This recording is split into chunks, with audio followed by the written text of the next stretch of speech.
Today I am going to teach you a new story, The Last Lesson, written by Alphonse Daudet, a French novelist and a short story writer.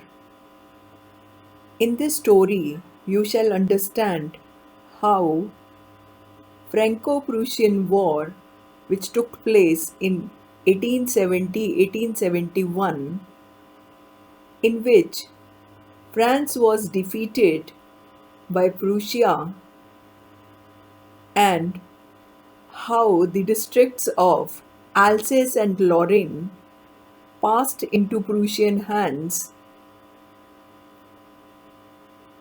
Prussia at that time was having the nations of Germany, Poland, and a few parts of Austria. So, in this story, you shall realize how the rulers want to take over and kill the culture of a nation. The story Last Lesson beautifully describes how war has its bad impact on anything and everything. In this particular situation, we shall analyze what effect this had on life at school. I would like to remind you about the story that you had read in your class 11, that is, the address. The child had to forget the address so that the pain caused by the war could be overcome. There is another story that you must have read in your class 10, Two Gentlemen of Verona.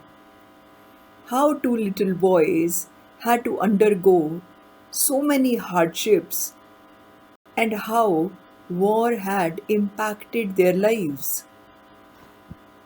So, let's begin. There is a little boy named Franz. He is narrating the story.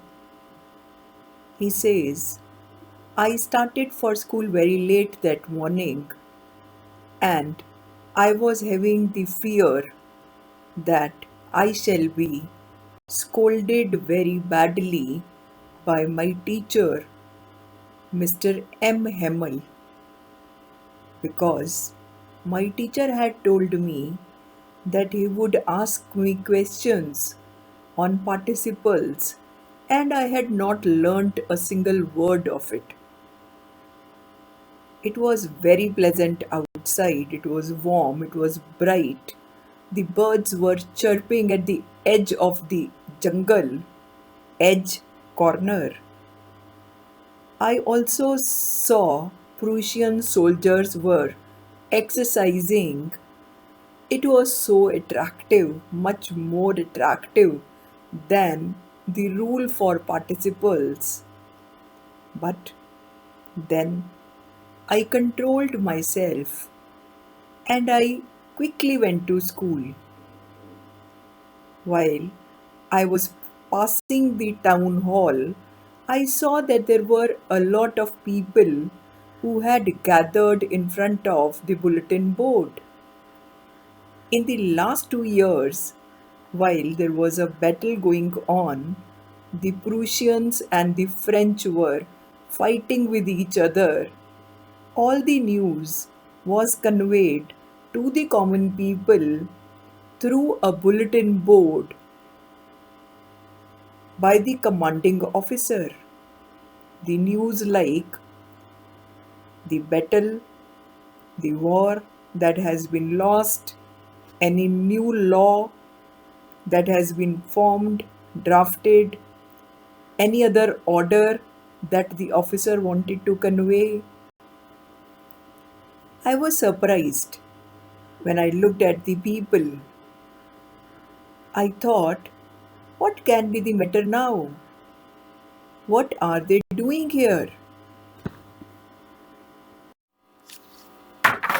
Franz the little boy controlled himself And then he started rushing to school because he had already become late. He was running as fast as he could, and on seeing him running, there was a blacksmith, Vactor.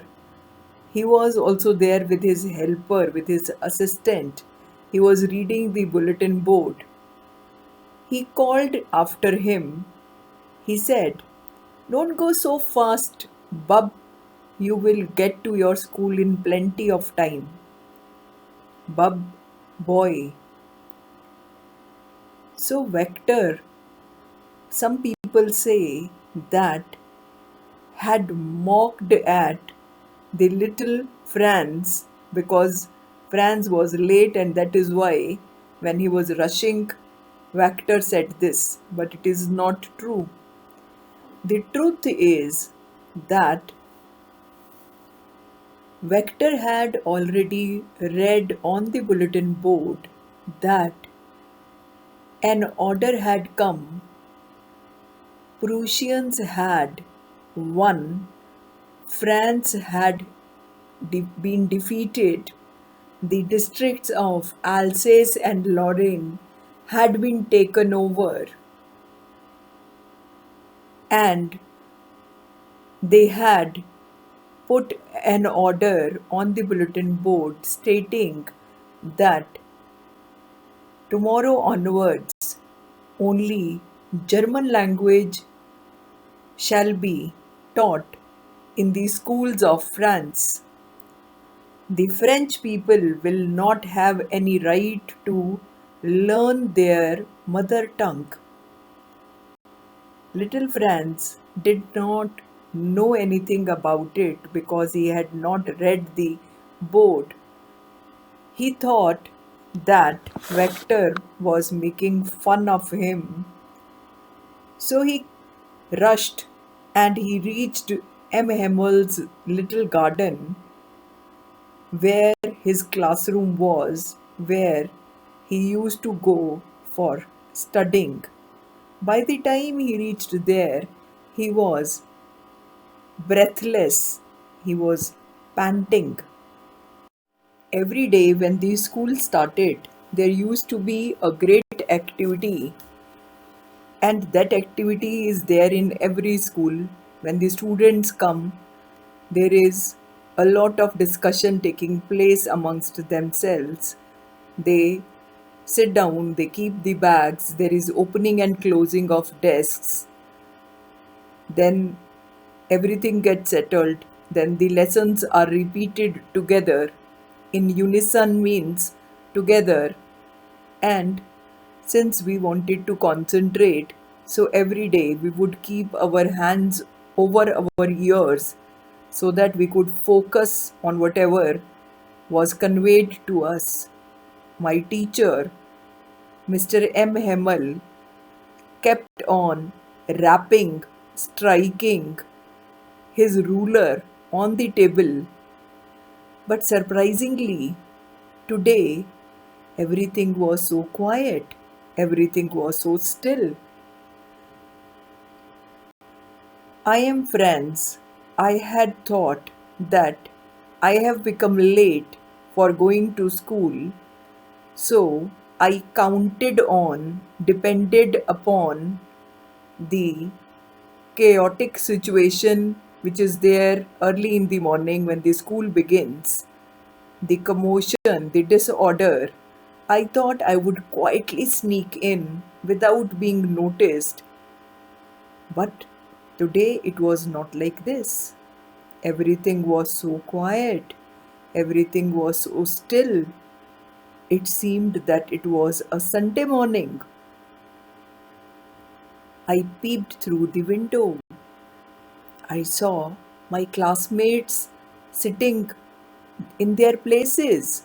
I saw my teacher, Mr. M. Hemmel, going up and down with the terrible iron ruler under his arm.